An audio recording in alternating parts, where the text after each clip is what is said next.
Olá pessoal, tudo bom com vocês? Antes da gente começar a aula, só queria avisar vocês que essa aula eu já tinha gravado ela e quando eu fui fazer o upload percebi que todo o meu áudio não tinha sido gravado, deu um probleminha no microfone. Então talvez ela fique um pouco diferente porque eu só vou novamente gravar o áudio sobre a aula que já tinha sido toda escrita, tá? Muito bem. Então, falamos sobre a primeira lei da termodinâmica, como que um gás pode realizar trabalho, e especificamos dois processos termodinâmicos um pouco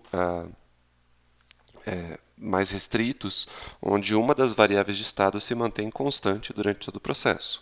Toda vez que isso acontece, você vai ter um processo denominado por iso alguma palavra que vem depois, que é aquilo que se mantém constante. Então falamos de dois isos. O iso volumétrico, que é quando o volume não muda, e isso acontece se o recipiente for rígido, e o isobárico, que é quando a pressão não muda, e isso acontece se a pressão pudesse manter constante a partir de uma expansão ou contração livre. Então, eu quero começar a aula de hoje com um exemplo para ilustrar o que a gente viu na aula passada. O exemplo é o seguinte: uma bolha de gás ideal diatômico, aquela que tem dois átomos para cada molécula. Vamos supor que ela é esférica, então ela tem 3 milímetros de diâmetro e ela fica presa no fundo de um lago a 5 metros de profundidade. É um lago muito frio, aqui está numa temperatura muito baixa de 2 graus Celsius. Só que, com a chegada do verão, então ela ficou lá por muitos meses presa, essa temperatura do lago aumentou de 2 para 25 graus Celsius. E aí eu faço uma série de perguntas sobre o processo termodinâmico que o gás preso dentro da bolha passou. Então veja bem, a primeira coisa que eu quero chamar a atenção de vocês, na maioria das vezes, o processo termodinâmico não vai estar explicitamente denominado no enunciado. Você tem que concluir de que processo termodinâmico estamos falando. Então, qual é a situação aqui? Então, imagina que você tem aqui o leito do lago, né? E aqui você tem, sei lá, um pedaço de madeira, uma pedra aqui, alguma coisa que prendeu essa bolhazinha aqui embaixo. Ela está presa no fundo do lago, a 5 metros de profundidade. Portanto, se ela está a 5 metros de profundidade, a pressão do lado de fora da bolha ela é determinada pela pressão hidrostática. Você vai ter aqui a pressão atmosférica em cima da linha d'água, a pressão hidrostática devido a essa coluna d'água de 5 metros. E a pressão aqui fora necessariamente tem que ser igual à pressão dentro da bolha, não importa o que aconteça com a bolha. Por que tem que ser igual? Vamos supor que a pressão aqui seja, vou chutar um número, não fiz o cálculo ainda, essa pressão seja de 5 atms. Se ela é de 5 atms e a pressão dentro da bolha for maior do que 5 atms, for de 6 atms, você vai ter uma força resultante de dentro para fora da bolha. Isso vai fazer com que as paredes da bolha sejam expandidas, com isso a bolha ganhe volume, e à medida que ela ganhe volume, pela lei dos gases ideais, aumento de volume implica numa redução de pressão. Então, rapidamente, essa pressão se corrige para aquela igual à pressão externa. Então, resumindo, trocando em miúdos tudo que eu falei, necessariamente isso se trata de um processo isobárico, embora não esteja escrito explicitamente no enunciado, você tem que concluir isso, ou seja, a pressão dentro da bolha tem que ser igual à pressão fora da bolha, não importa o que aconteça com ela, porque se não for, o volume dela vai mudar, vai ou encolher ou diminuir para que a pressão se equilibre com o lado de fora. E aí eu faço uma série de perguntas. A primeira delas, qual que é o calor absorvido pela bolha? Veja bem, você não pode calcular o calor através dessa equação aqui, Q igual a mc ΔT, que a gente estudou lá no início da termodinâmica, porque isso aqui só serve para sólidos e líquidos.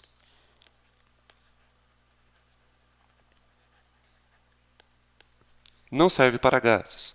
Para sólidos e líquidos, a variação de pressão do estado sólido ou do líquido é quase que constante. Para o estado gasoso, você tem que determinar antes o processo termodinâmico. Cada processo termodinâmico, para o mesmo gás, para uma mesma quantidade de gás, levará a um valor de calor absorvido ou liberado diferente. Vai ter uma forma diferente de calcularmos o calor associado ao processo. Para especificamente o caso isobárico, a gente encontrou na aula passada que QP ele pode ter três possibilidades. Tá? Ele pode ser ou 5 meios de NR ΔT, 7 meios de NR ΔT, ou 4, N não M, tá? N de número de mols, ou 4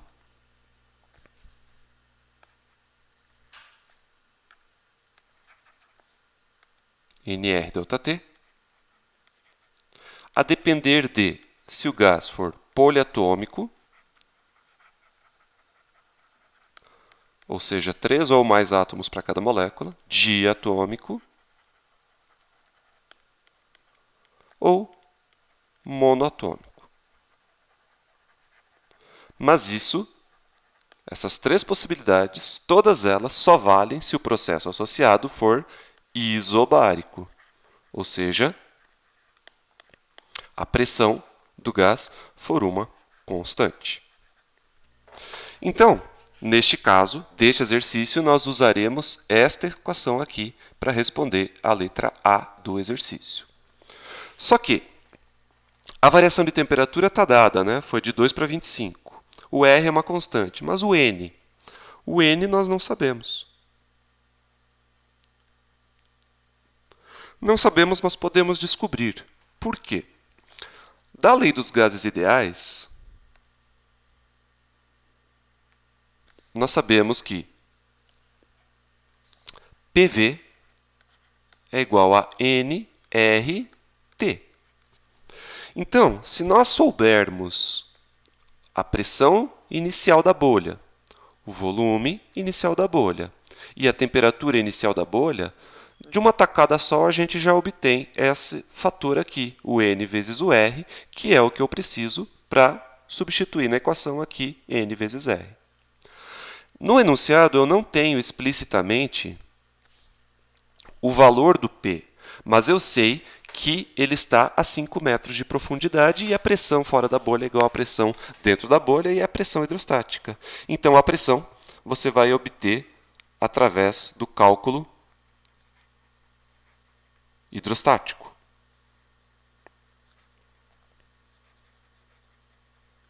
O volume da bolha não foi dado, mas eu dei o diâmetro da bolha. E o diâmetro permite calcular o volume, supondo que é uma esfera. Eu falei que esse diâmetro é de 3 milímetros. Portanto, cálculo de volume de uma esfera. Para quem não lembra, o volume de uma esfera é dado por 4π, o raio da esfera ao cubo, sobre 3.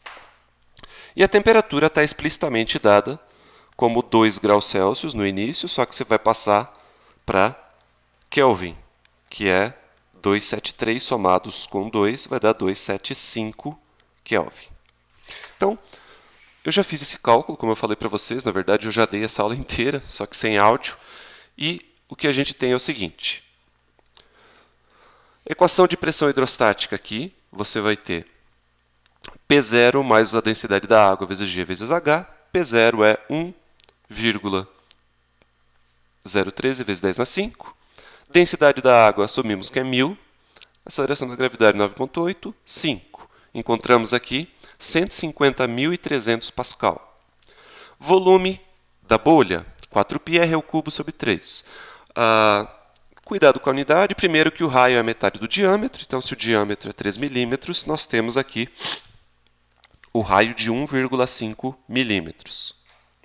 No entanto, a gente vai fazer todos os nacional. Então, em metros, 1,5 milímetros é 1,5 vezes 10 na menos 3 metros. Eleva isso aqui ao cubo, vai dar esse valor bem pequenininho. Este é o volume inicial da bolha. E essa aqui é a pressão da bolha, que se mantém constante, que é tanto PI quanto PF, porque é um processo isobárico.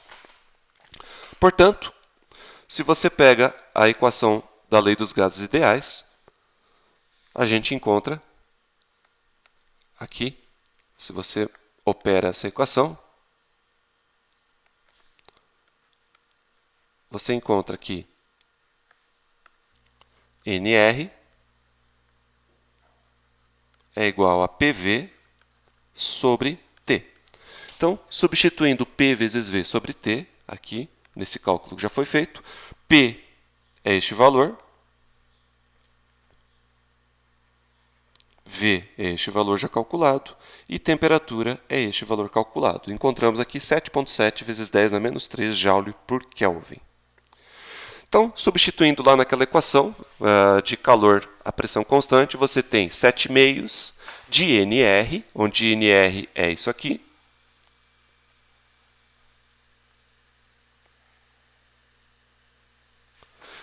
Sete de NR vezes ΔT. O ΔT, as temperaturas, quando estão colocadas na forma de variação, podem ser em Celsius, porque variação em Celsius é igual a variação em Kelvin.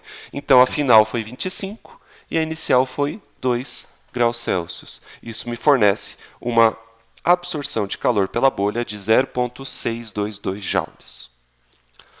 Segunda pergunta. Voltando lá, a segunda pergunta é: qual que é a variação de energia interna do gás? Então, a variação de energia interna, assim como o calor, ele vai ter 3 equações a depender se o gás é monoatômico, diatômico ou poliatômico. Então, só para refrescar a memória de vocês, variação de energia interna do gás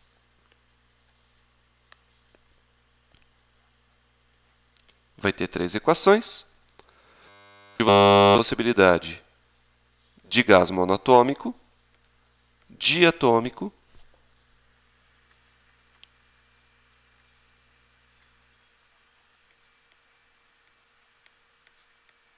ou poliatômico, que multiplica NR ΔT, todos eles.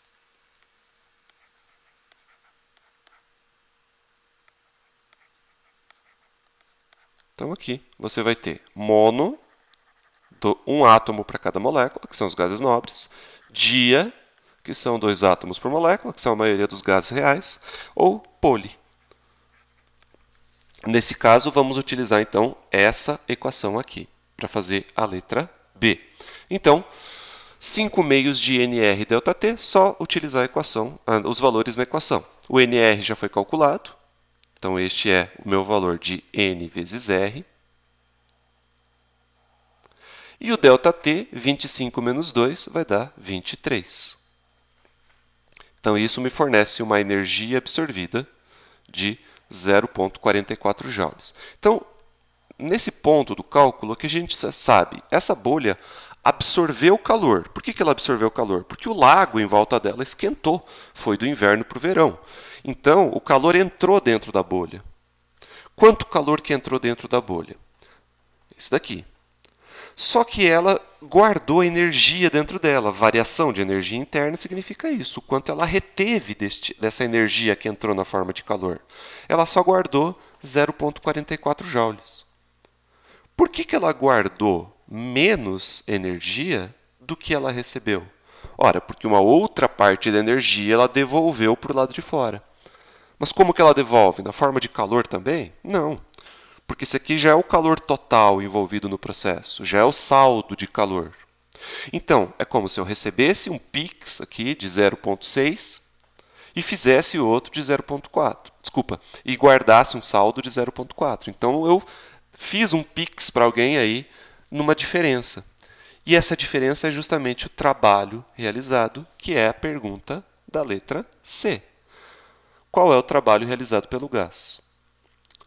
Então, para responder essa pergunta, a gente tem que lembrar da primeira lei da termodinâmica. Isso aqui vale para qualquer processo, não é só para o processo isobárico. O que eu retenho de energia é a diferença do calor que eu recebo para o trabalho que eu realizo. O trabalho realizado representa um gasto de energia. E o calor que eu recebo representa um ganho de energia. Então, isolando essa expressão aqui, o trabalho vai vir simplesmente da diferença de Q menos ΔE. No caso isobárico, o trabalho também é fornecido por essa equação aqui, ó, como a gente discutiu na última aula. Só que você não vai poder utilizar ela neste momento porque você não sabe a variação de volume. A gente calculou o volume inicial da bolha, que é esse aqui, ó. mas a gente não sabe o volume final dela. Então, espera-se que, se eu realizo o trabalho, essa bolha se expanda, o volume dela aumente. A gente discutiu aula passada, só existe trabalho mecânico quando alguma coisa é empurrada. E a única forma que os gases conseguem empurrar o que está perto deles é estufando, aumentando o seu volume. Então, apesar de saber que o trabalho é obtido a partir dessa equação, a gente não utiliza ela para calcular neste momento. A gente vai usar a primeira lei da termodinâmica e obter simplesmente da diferença do calor que eu absorvi menos a energia que eu guardei dentro de mim. Portanto, fazendo essa diferença, você vai ter simplesmente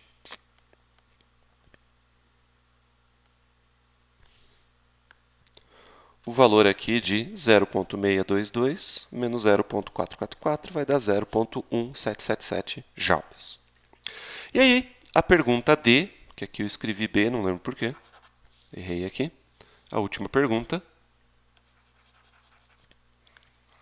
Eu quero saber qual que é o diâmetro final da bolha. Então, perceba que na própria pergunta já está o pressuposto de que essa bolha estufou, ela inchou. Por que eu sei que ela estufou? Porque o trabalho realizado por um gás só acontece quando o volume varia. Quando ele aumenta, é porque o trabalho do gás foi positivo. Quando ele diminui, é porque o trabalho do gás foi negativo. Então, como eu obtive um trabalho positivo aqui da primeira lei da termodinâmica, inerentemente eu tenho a informação de que o volume aumentou. E para eu saber o diâmetro final da bolha, antes eu tenho que saber o volume final dela.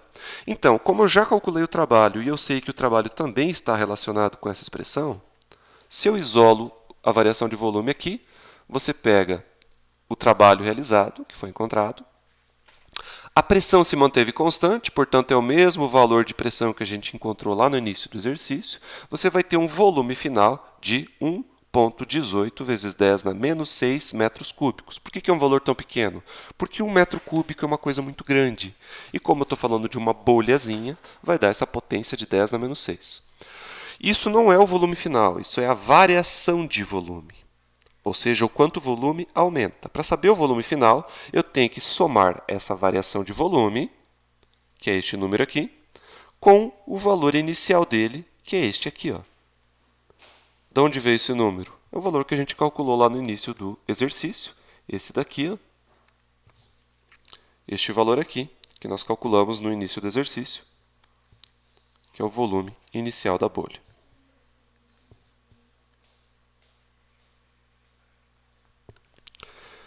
Então, este é o volume que ele tinha, aí eu calculei o volume que ele aumentou, então o volume final vai ser a soma dos dois, que vai dar 1,19 vezes 10 na menos 6. Este é o valor do volume final, mas o que eu quero é o diâmetro final.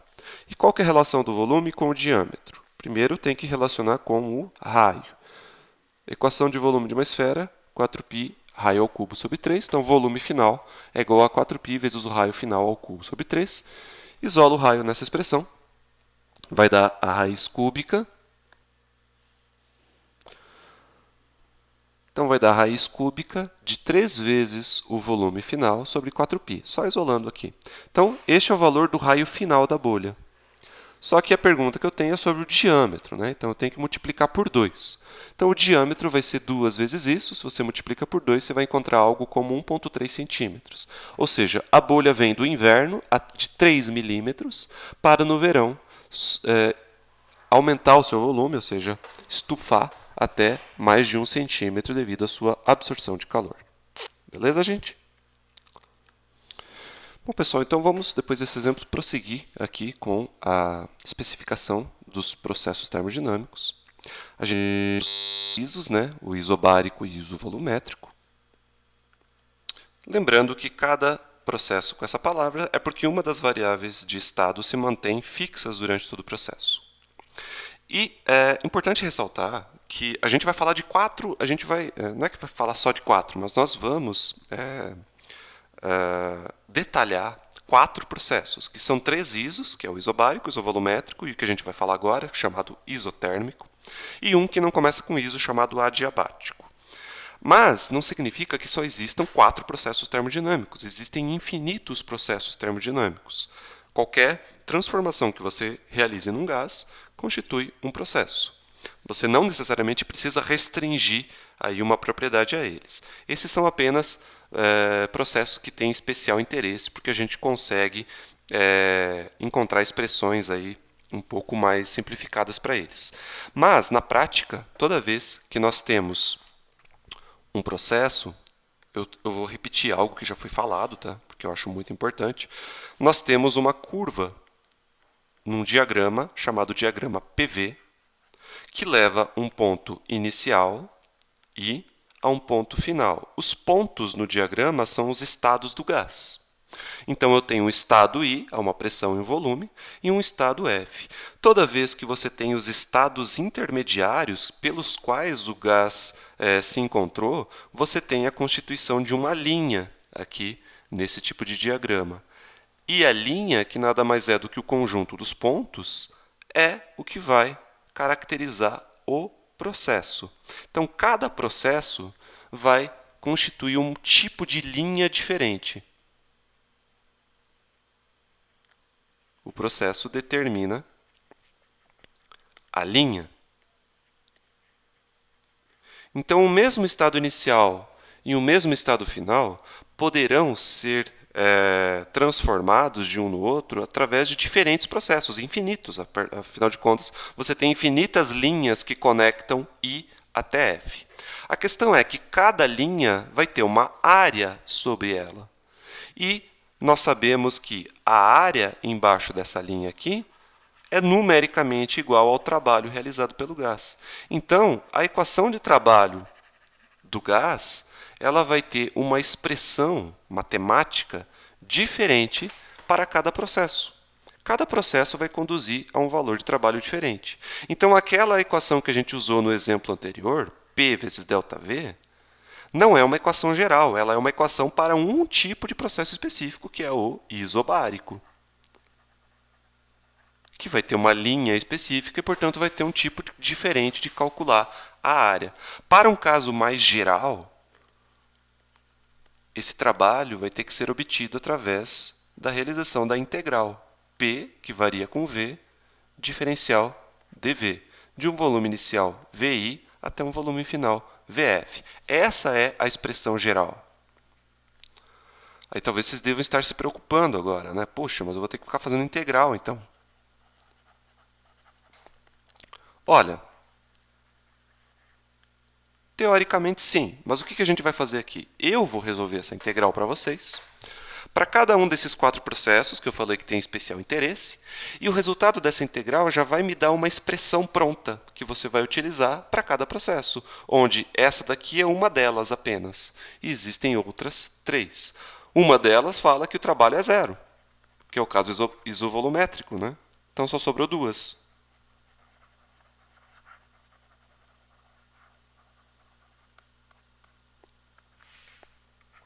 Então, quando a gente faz essa integral aqui, do volume inicial até o volume final, a gente tem o nosso trabalho realizado. Então, agora, a gente vai falar de um outro processo que começa com isso, que o nome é bastante autoexplicativo, que é o processo isotérmico.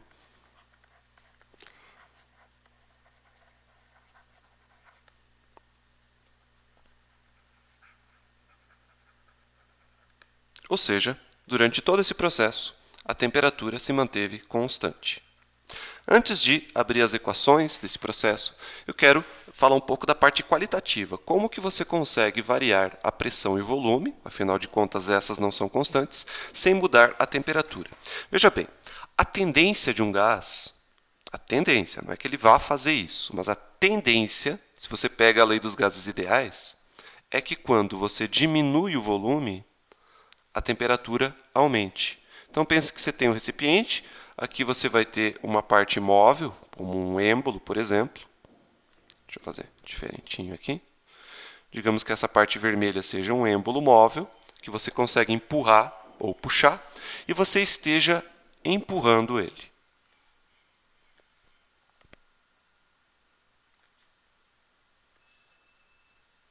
Então, tem uma força externa que empurra o êmbolo. O que está acontecendo com o volume? O volume está diminuindo. Lembra quando a gente mostrou aquele aplicativo, algumas aulas atrás, onde dava para fazer isso? Eu não vou abrir de novo o aplicativo, tá? Senão vai ficar muito redundante. Quando você começa a diminuir esse volume aqui, o que acontece com essas moléculas que estão presas? Elas vão se agitar mais, a tendência. Porque vai diminuir o espaço delas, então a frequência dos ricochetes aqui que elas vão sofrer com as paredes vai aumentar muito. Isso fará com que a velocidade média das moléculas aumente e a grandeza física relacionada com essa velocidade média é a temperatura. Portanto, a tendência, não estou dizendo que sempre acontece, mas a tendência, a vontade do gás é fazer com que essa temperatura aumente com a diminuição do volume. Mas aqui eu estou falando para vocês que existe um processo chamado isotérmico, onde eu consigo variar o volume para mais ou para menos e a temperatura se mantém constante. Para que ele não aumente a temperatura, o que necessariamente tem que estar acontecendo ao mesmo tempo? Eu tenho que jogar calor para fora. Quando o meu gás é capaz de expulsar calor, isso fará com que a temperatura não aumente, porque simultaneamente a essa vontade do gás de aumentar a sua temperatura, ele vai estar jogando energia fora e a temperatura fica aproximadamente constante. E o mesmo vale para a expansão. Deixa eu fazer uma cópia aqui dessa ilustração para não ter que desenhar de novo. Se você inverte... Opa!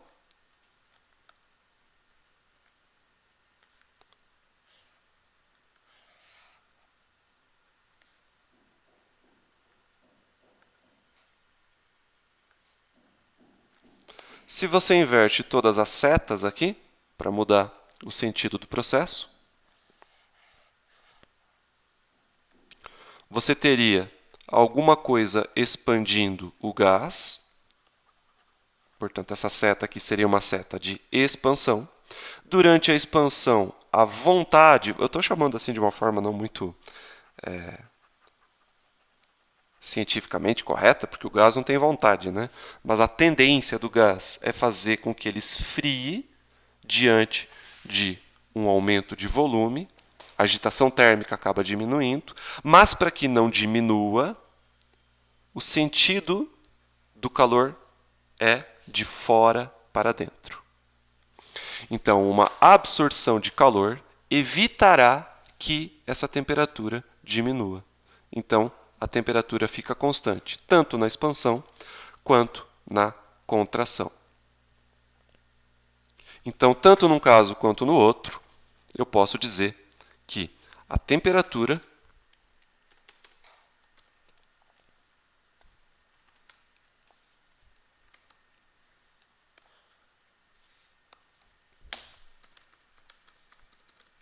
se manterá constante caso a absorção de calor de fora para dentro compense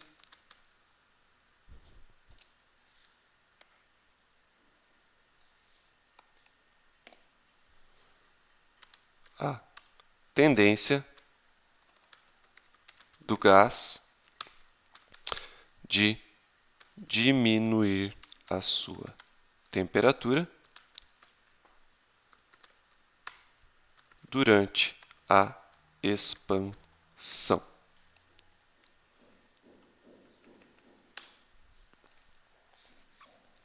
Essa frase aqui, ela vai valer para a expansão. E uma frase muito parecida para a contração vai dizer o seguinte para a gente.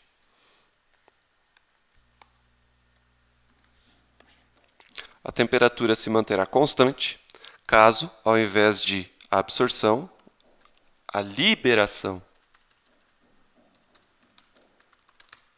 de calor não, ao invés de fora para dentro, é de dentro para fora, né?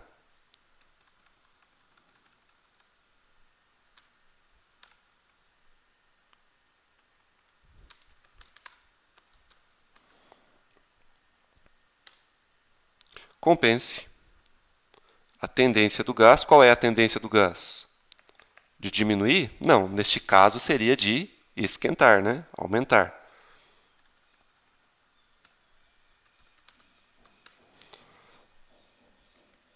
A sua temperatura durante a contração.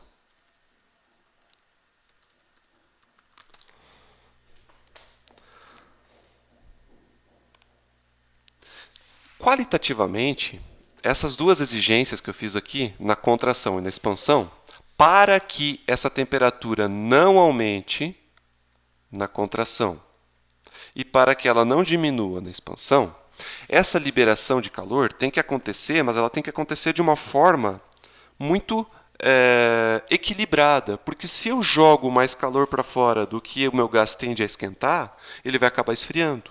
Ou se eu jogo menos calor para fora do que a tendência do gás esquentar, ele vai acabar esquentando. E o critério que ele tem que obedecer é a lentidão. Todos os processos de troca de calor, essa é uma característica, principalmente quando o processo for através da condução térmica, são processos inerentemente lentos. Então, todo processo onde eu preciso que o calor enviado para fora ou absorvido de fora equilibre uma tendência de variar a temperatura, tem que acontecer muito devagarinho.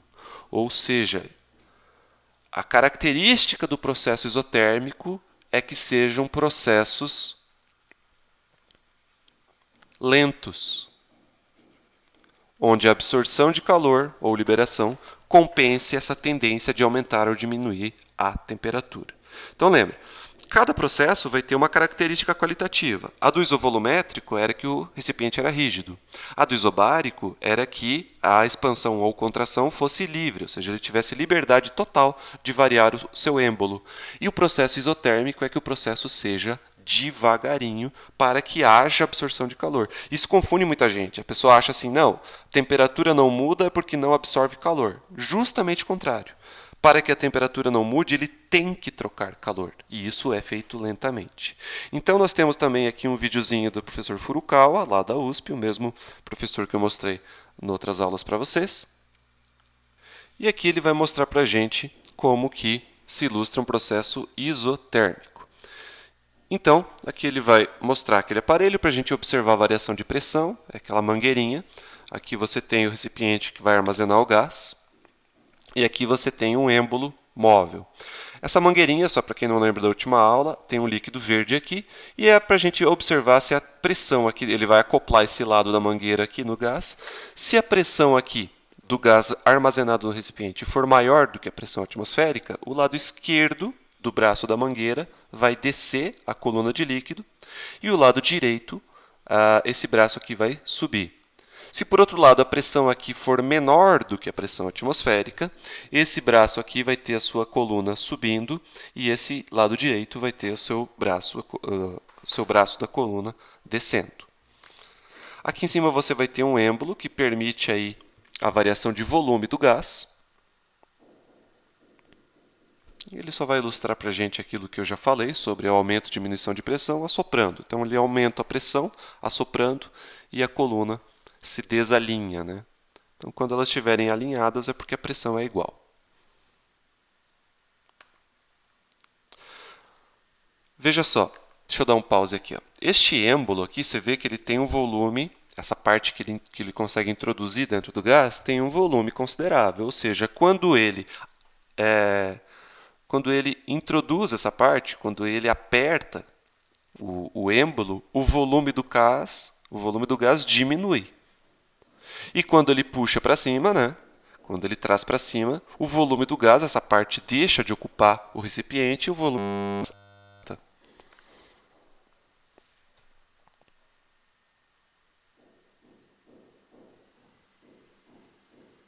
Então, ele vai acoplar a mangueirinha para que a gente consiga ter uma medida de variação de volume. E aí ele está diminuindo o volume do gás devagar, perceba a lentidão. E o que está acontecendo com a mangueirinha? Eu causo uma diminuição de volume, essa mangueirinha descendo significa pressão aumentando. Ou seja, cai o volume, pressão aumenta. mas devagarinho.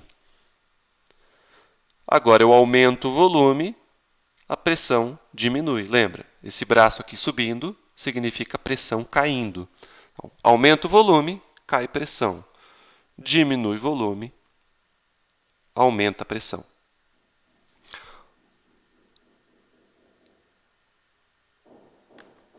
Ou seja, pressão e volume são grandezas inversas no processo isotérmico.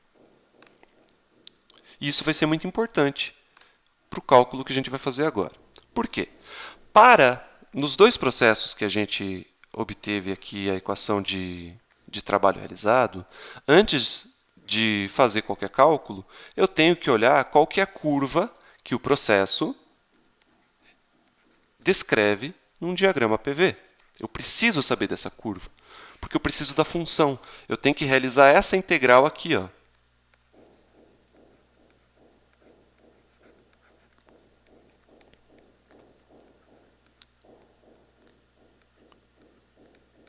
E sem saber a função, eu não sei qual que é essa expressão aqui, ó. E essa expressão está relacionada com a curva. Então, no processo isobárico ou no processo isovolumétrico, isso aqui era fácil, eram duas linhas retas, né? No isovolumétrico era uma linha reta assim, na vertical, e no isobárico era uma linha reta assim, na horizontal. Por que é fácil chegar nessas conclusões? Porque o isovolumétrico, volume constante, volume está em um dos eixos. E no isobárico, que é a pressão constante, a pressão está em um dos eixos. Agora, no isotérmico, que é a temperatura constante, a temperatura não está nos eixos. Então, a variação, a restrição da temperatura ser constante, ela não está explícita no gráfico, ela está implícita. Afinal de contas, a pressão e o volume estão relacionados com a temperatura. Através de que expressão? Lei dos gases ideais, que fala que PV é igual a nRT. Quando eu tenho, no processo isotérmico, isso daqui, tudo vai ser uma constante. O N é o número de mols, não vai vazar gás, o R é naturalmente constante, e a temperatura eu vou restringir ela para ser constante.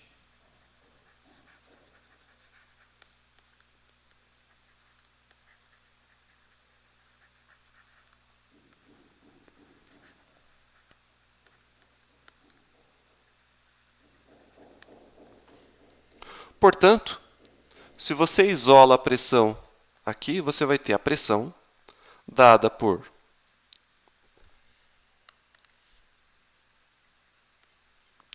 nRT, mas não precisa se preocupar com isso, que é tudo constante, que multiplica 1 sobre V.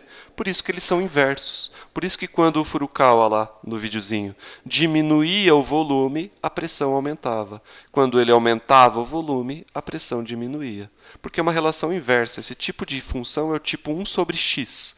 Aqui essas constantes vão ter um impacto só em como que essa curva ela vai se deslocar dentro do gráfico. Mas uma função do tipo 1 sobre x é uma função que tende a zero quando x tende a infinito e tende a infinito quando x tende a zero. Então, essa é a curva chamada hipérbole. Deixa eu só fazer melhor aqui. É um comportamento hiperbólico, afinal de contas. Como o v está no denominador, quando esse volume vai aumentando, aumentando, aumentando, aumentando até o infinito, a pressão, teoricamente, cai a zero. Já quando o volume vai diminuindo, diminuindo, diminuindo, a pressão vai aumentando. Então, isso aqui é uma função do tipo hiperbólica. Tá? Ele nunca chega numa pressão exatamente nula, nem a uma pressão exatamente infinita, porque o volume do gás não consegue ser infinito e nem zero. O gás ideal, teoricamente, poderia atingir volume zero, mas o gás real não, porque as próprias moléculas têm seu volume próprio. O que acontece é que chega uma hora que elas liquefazem, se condensam. Obviamente que a gente não vai fazer a integral nos limites de zero a infinito. A gente sabe que o gás vai vir de um estado inicial I até um estado final F. E o trabalho realizado pelo gás durante esse processo vai ser basicamente a área sob este gráfico, que eu vou achurar aqui para vocês, que é essa área aqui, ó.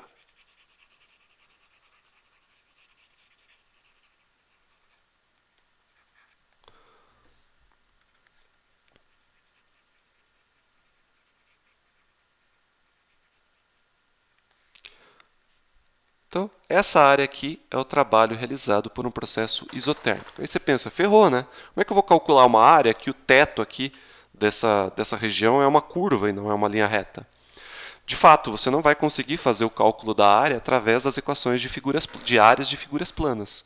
Você só sabe que é igual à área, mas você não consegue calcular através de um cálculo de área. Você tem que fazer o cálculo da integral. A boa notícia é que eu vou fazer essa integral para vocês.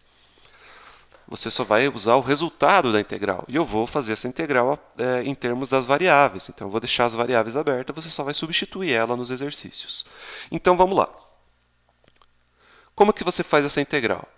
Essa equação aqui que vale para qualquer processo,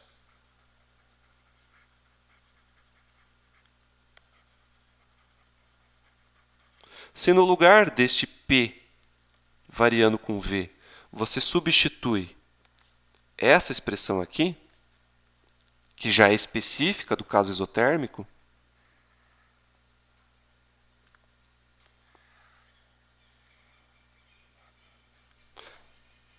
ela vai ficar com essa carinha aqui embaixo. Ó. No processo isotérmico,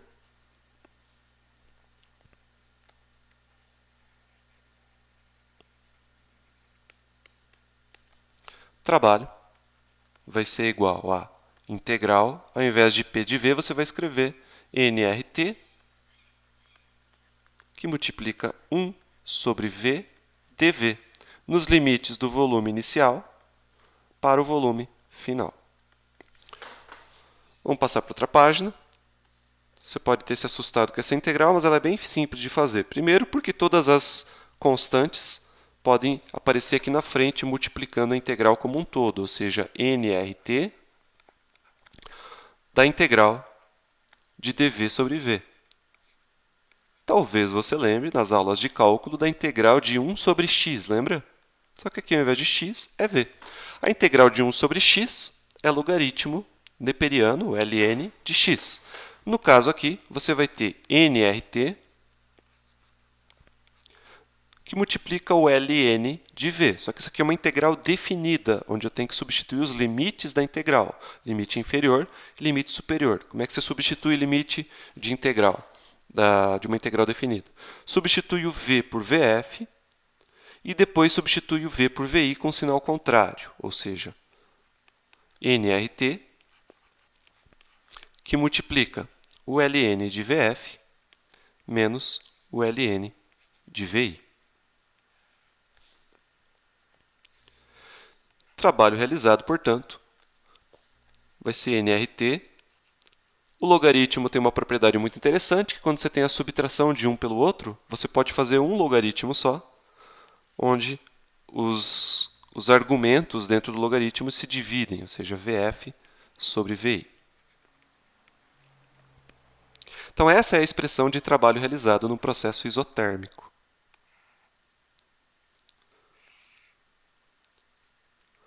Uma coisa que vale a pena destacar aqui, lembra que eu falei que quando se trata de uma contração, ou seja, quando o volume cai, o trabalho é negativo? Ou seja, se neste processo que eu ilustrei, se ao invés do ponto inicial estar à esquerda e o final estar à direita, fosse o contrário, a área seria a mesma, correto? Porque a curva é a mesma. Mas o sinal teria que ser negativo, porque esse seria o volume final e esse seria o volume inicial, ou seja, ele diminui o volume. Esse sinal negativo não é você que tem que colocar. Ele vai surgir naturalmente na expressão se você substituir adequadamente os valores final e inicial. Afinal de contas, veja aqui, ó. Se o volume final for menor do que o inicial, essa fração aqui vai dar menor do que 1, vai dar 0 ponto alguma coisa. E você pode testar na calculadora, e pode pegar ela e fazer, faça o logaritmo de 0 ponto qualquer coisa, 0,5, 0,7, sempre vai dar negativo. logaritmo de números menores do que 1 são negativos. E logaritmos de números maiores do que 1 são positivos. Então, o sinal de menos surge naturalmente na expressão, se você substituir adequadamente os volumes finais e iniciais. Uma outra coisa que vale a pena salientar aqui é que, eventualmente, nos exercícios, você pode não ter a temperatura. Você pode ter só o gráfico, como é o exemplo que eu vou fazer no final da aula, em que essa temperatura tem que ser encontrada, tanto a temperatura quanto o N. E aí, você tem duas opções. Ou você encontra o N e o T, ou você lembra da lei dos gases ideais, que fala que PV é igual a nRT. E aí, ao invés de nRT aqui na frente, você substitui já pelo P vezes V. Então, você pode escrever essa mesma expressão de uma segunda maneira, que pode ser mais adequada, dependendo da situação, que é P vezes V, que multiplica o ln de VF sobre VI. E aí você pode talvez também estar se perguntando, mas qual P e qual V? Já que eu estou falando de um processo termodinâmico, onde a pressão caiu e o volume aumentou. Ou seja, a pressão não se manteve constante, nem o volume. Qual é a pressão que você substitui aqui e qual é o volume que você substitui aqui? E a resposta é qualquer pressão e volume de pontos específicos durante o processo. Pode ser do ponto inicial, pode ser do ponto final ou de qualquer ponto intermediário ao longo dessa curva aqui. Tanto faz. Qualquer um desses pontinhos aqui se você pega a pressão vezes o volume dele, vai dar sempre o mesmo valor, porque essa é uma característica do processo isotérmico. Se você olha para essa expressão aqui, P vezes V igual a nRT, o fato da temperatura ser constante faz com que todo o lado direito dessa equação seja constante. Então, se todo o lado direito é constante, é porque o lado esquerdo é constante. Ou seja, apesar da pressão e o volume mudarem, a sua multiplicação é constante. O produto de P vezes V tem que dar sempre o mesmo valor, senão não é um processo isotérmico. Então, eu posso falar o seguinte, no processo isotérmico, se o volume aumenta, dobra, a pressão tem que cair pela metade. Se o volume triplica, a pressão tem que cair para 1/3. Se o volume cai para a 10ª parte, a pressão tem que ser 10 vezes maior. Ou seja, a razão de aumento de 1 tem que ser compensada pelo múltiplo, pela fração da diminuição do outro.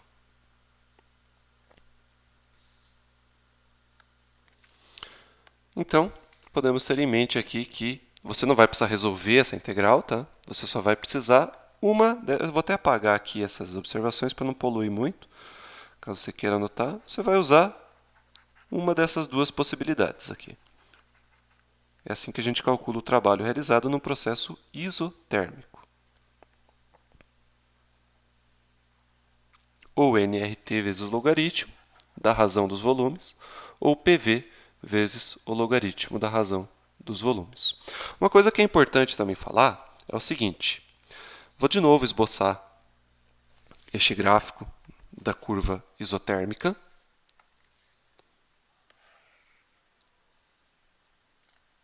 Então, aqui você vai ter pressão, embaixo você vai ter volume.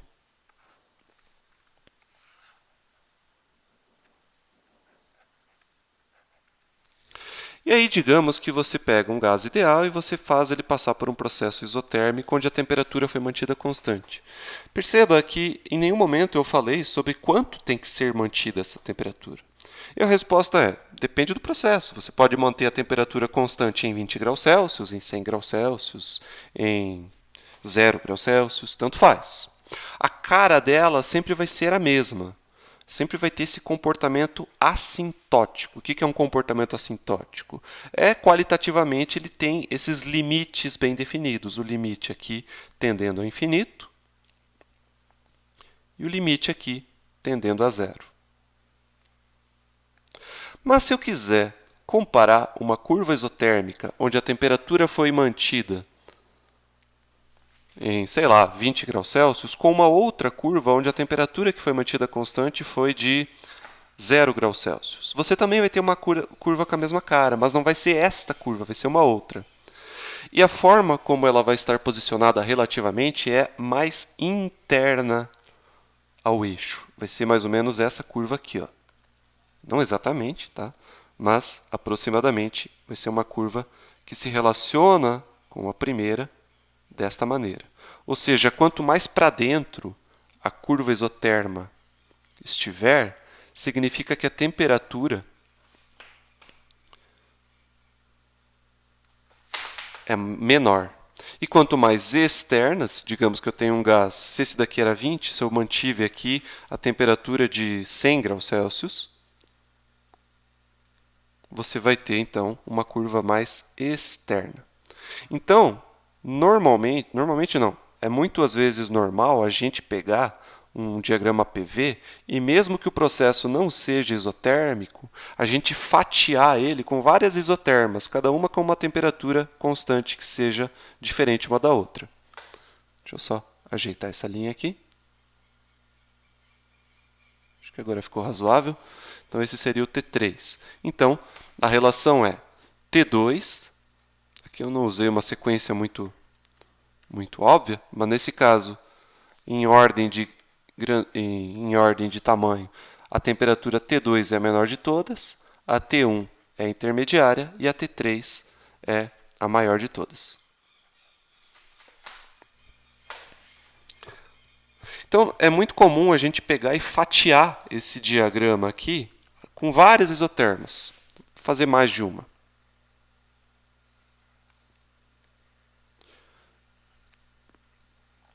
Mesmo que o processo em questão não seja isotérmico. Então, digamos que eu tenho um processo, deixa eu fazer uma linha bem grossona aqui. Um processo que ele faz isso daqui. Ó.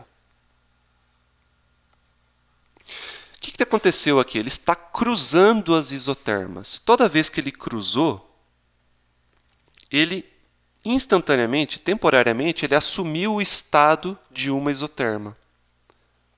E essas isotermas estão no sentido de temperatura crescente, ou seja, das mais internas para as mais externas.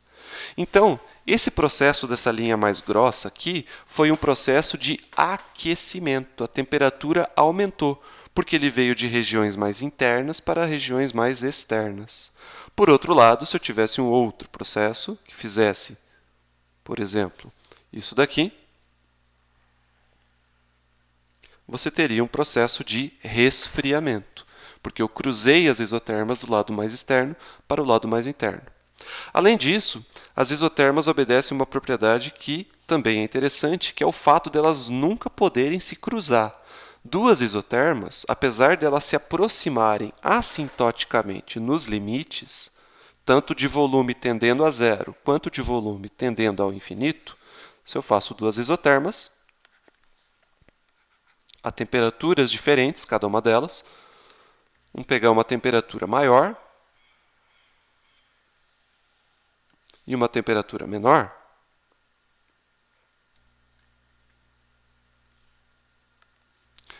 Cada curva manteve constante a sua temperatura, mas não são iguais entre si. Essas curvas elas vão se aproximando nos limites, ou seja, essa curva aqui, ó, se você estica ela tende a ficar cada vez mais próxima da curva vermelha.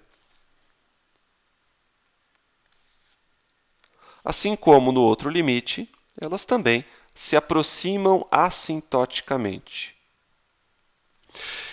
E a questão é, será que um dia elas se cruzam? Não, é impossível que elas façam isso aqui, ó. Elas só vão ficar cada vez mais próximas. Elas nunca vão poder se tocar. Por que elas nunca vão poder se tocar? Porque se houver um cruzamento, eu vou ter um ponto. E esse ponto representa estados. Estados de um gás. E esse estado vai pertencer tanto à curva vermelha quanto para a azul. E estados representam temperaturas bem definidas. Significa que eu teria uma temperatura aqui que ao mesmo tempo seria T', digamos, vou chutar um valor, 100 graus Celsius, quanto T, digamos, de 50 graus Celsius. Então, não faz sentido nenhum eu dizer que o gás tem a temperatura de 50 e de 100 graus Celsius ao mesmo tempo. Por isso, não faz sentido que duas curvas isotermas se cruzem, porque geraria um ponto que produziria uma ambiguidade. Então, é impossível que essas curvas se cruzem.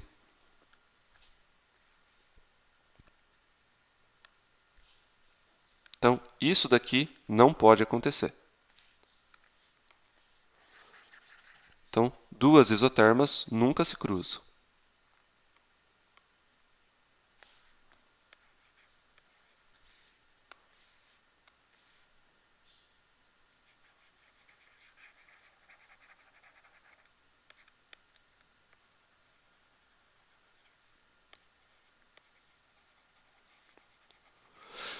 Por quê? Uma linha é um conjunto de pontos, né? Isso a gente aprende lá na escola. Cada ponto é um estado aqui. E esses estados terão pressões e volumes diferentes entre si. O produto de pressão por volume é igual, mas os valores absolutos são diferentes. Mas as temperaturas de todos esses pontinhos serão todas de 100 graus Celsius. Então, a temperatura de cada estado intermediário será de sempre 100 graus Celsius para essa curva que eu ilustrei. Beleza, gente? Então, aqui a gente encerra o conteúdo. Eu só queria, então, antes da gente concluir a aula, fazer um exemplo. Então, aqui, como eu falei, essa aula eu já tinha dado ela inteira, só não gravei o áudio. Eu vou só aproveitar e falar sobre o exemplo, porque eu já tinha resolvido ele. Então, o exemplo é o seguinte. Você tem um estado inicial aqui e um estado final de um gás ideal. Só que esse estado inicial e estado final, eles foram trazidos um ao outro através de 4 diferentes processos. Existem infinitos processos, mas aqui eu estou falando de 4. E cada processo estará associado a uma absorção de calor diferente, a um trabalho realizado diferente, e assim por diante. E aqui eu falo que o estado inicial tinha 100 ml, o volume do gás, e o estado final 400 ml. A pressão do qual ele partiu era de 1 atm, e a pressão final eu não conheço. E aí eu quero saber o trabalho realizado por cada processo. Como o trabalho realizado não depende dos estados inicial e final apenas, mas do processo também, eu vou ter 4 valores de trabalho. O que nós já podemos prever? Como o trabalho realizado equivale à área sob a curva, quanto mais, usar uma palavra não muito técnica, mas quanto mais baixa for essa curva aqui, menor o trabalho realizado. Ou seja, o trabalho associado ao processo 1 será o menor de todos, do processo 2 será um pouco maior, do processo 3 um pouco maior, e o maior de todos será o processo 4. Afinal de contas, no processo 1, você vai ter o trabalho sendo equivalente a essa área aqui. Ó. Este vai ser o trabalho 1. Só que para fazer esses cálculos de trabalho, eu tenho que antes encontrar essa pressão, que não foi fornecida. Então, como que a gente vai encontrar essa pressão? Eu sei que a pressão final pertence a um ponto final que repousa sobre uma curva isotérmica, que é essa curva verde. Ou seja, a temperatura do ponto inicial é igual à temperatura do ponto final. Aqui também tem um detalhe que vale a pena falar, que para o processo ser isotérmico, não basta que as temperaturas no início e no fim sejam iguais. Além das temperaturas serem iguais no início e no fim, ela tem que ser mantida igual durante todo o processo, ou seja, todos os pontos ao longo da linha, ao longo da curva, tem que ter a mesma temperatura. Então, destes 4 processos, somente este verde aqui é isotérmico.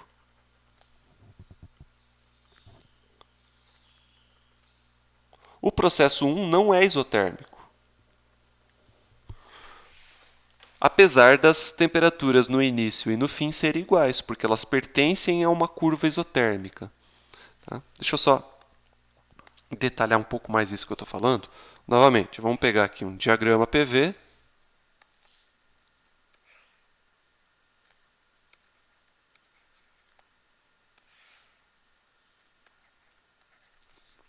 Vamos pegar uma curva isotérmica.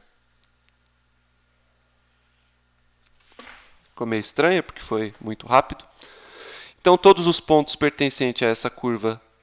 Aqui ele não pode fazer isso. Todos os pontos pertencentes a essa curva são iguais. E aí vamos pegar uma outra linha aqui, que faça isso aqui, ó.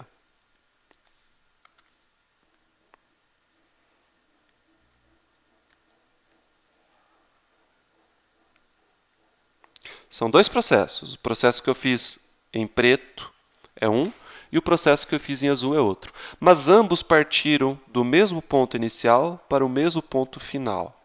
Como esse ponto inicial e este ponto final pertencem a uma curva isotérmica, as temperaturas no início e no fim são iguais para ambos os processos.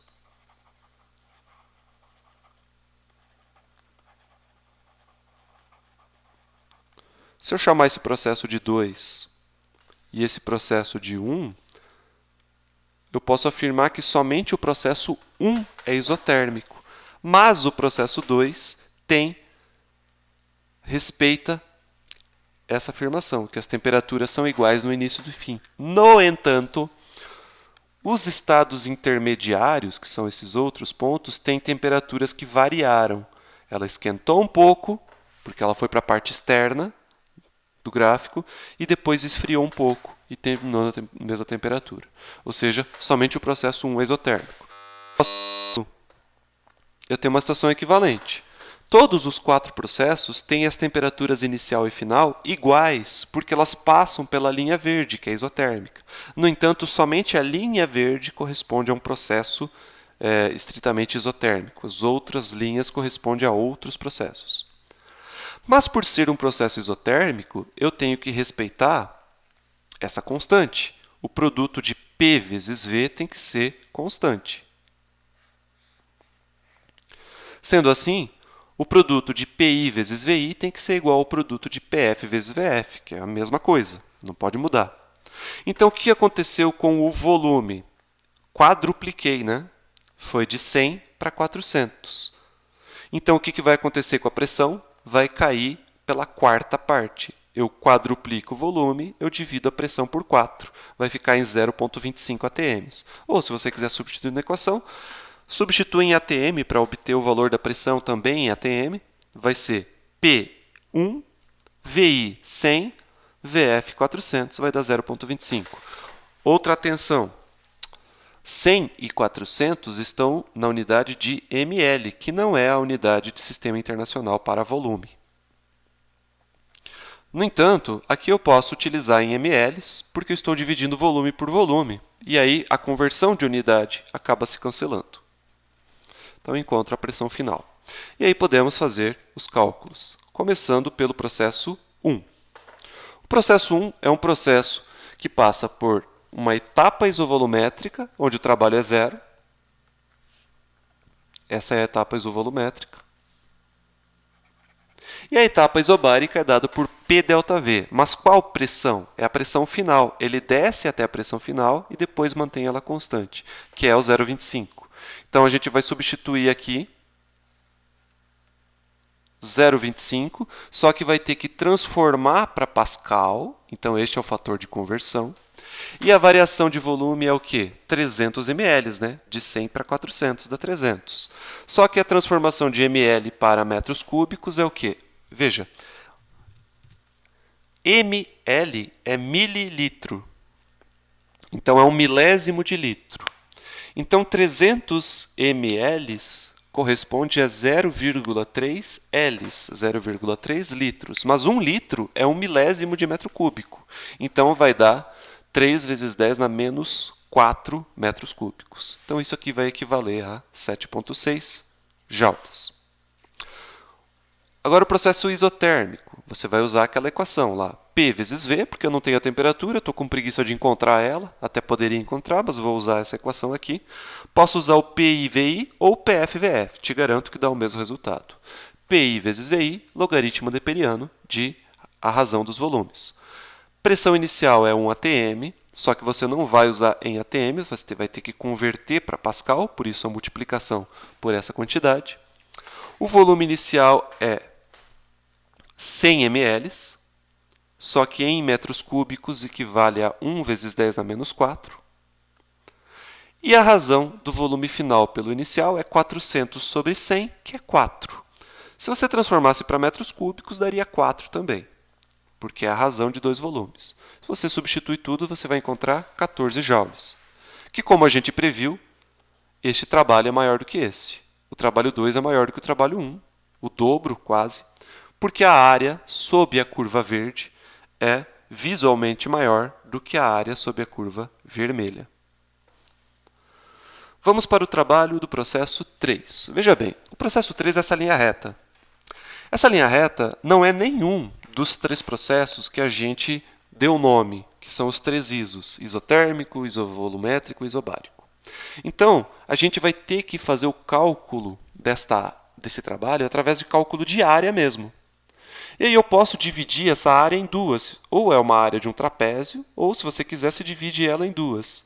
Essa primeira aqui, que eu fiz ela listrada, seria a área de um triângulo. E a área de baixo seria a área de um retângulo.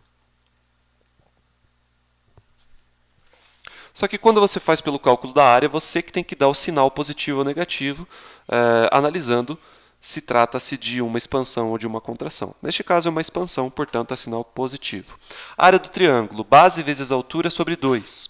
Qual é a base? 400 menos 300 ml. Isso aqui você vai ter que passar para metros cúbicos, né? Então, 1 litro é 1 vezes 10 na menos 3, mili é 10 na menos 3 também, então vai dar 10 na menos 6. A altura do triângulo é de PF, que é 0,25, até PI, que é 1. Então, é 0,75, né? Pascal, ATM, você vai ter que passar isso para Pascal, multiplicando por 1,013, 10 na 5, dividido por 2. Base vezes altura sobre 2, área do triângulo. A área do retângulo, desse aqui embaixo, que está só fiz uma nuvenzinha aqui. Base vezes altura apenas. Qual que é a base? 400 menos 300. 10 na menos 6. A altura aqui é só essa altura do retângulo, que é 0,25 Pascal. Desculpa, 0,25 ATM, que em Pascal você tem que multiplicar por 1,013, 10 na 5. Então, o trabalho do processo 3 será 19 joules. Aqui eu cometi um erro. Aqui não é 400 menos 300. Tá? Aqui mentalmente eu já pensei no 300, mas é 400 menos 100. Então, como previmos, trabalho 3 maior do que o trabalho 2, que era 14, né? Aqui foi para 19. E, finalmente, o trabalho do processo 4.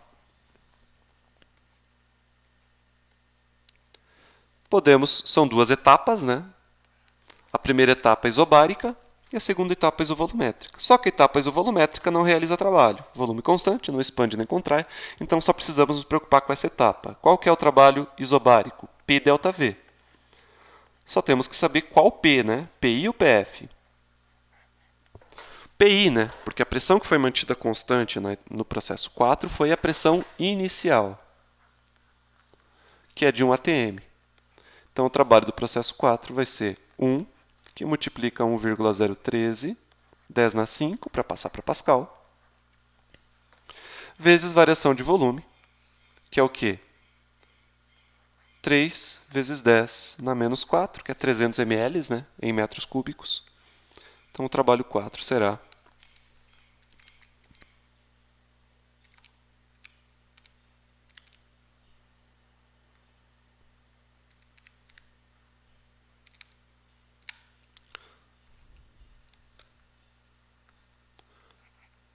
30,5 joules. Beleza, gente?